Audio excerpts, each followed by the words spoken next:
తలబెడతారు, పెట్టి నమస్కరిస్తారన్నమాట.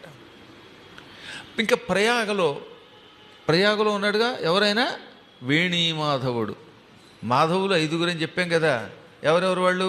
ప్రయాగలో వేణీమాధవుడు, రామేశ్వరంలో సేతుమాధవుడు, అదిగో తిరువనంతపురంలో ఇది అనంత పద్మనాభస్వామి దగ్గర అక్కడ సుందర మాధవుడు, కాశీలో బిందు మాధవుడు, ఇంక ఇక్కడ పిఠాపురంలో కుంతి మాధవుడు.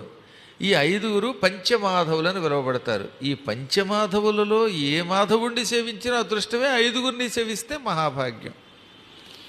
అందువల్ల ప్రయాగ వెళ్ళినప్పుడు అక్కడ ఉన్న విష్ణువుని వేణీమాధవుడని పిలుస్తారు. ఆ వేణీమాధవుడిని సేవించట్టు ఆయన. ఎందుకు వేణీమాధవుడు అంటారు? అక్కడ వేణీదానం అని ఒక కార్యక్రమం ఉంటుంది, చూశారుగా. ప్రయాగలో భార్యాభర్తల చేత పూజ చేయిస్తారు చక్కగా. ఆ తర్వాత కుదిరితే భర్తగారు తన ఒళ్ళో భార్యామణిని కూర్చోబెట్టుకుంటాడు. భర్తగారికి మాత్రం నున్నగా గుండు గీకుతారు. ఏ కోరమ్మ గారికి గుండు గీకోవాల్సిన అవసరం కూడా భగవంతుడికి గీకేశాడు అనుకోండి ఉన్నగాను. ఒక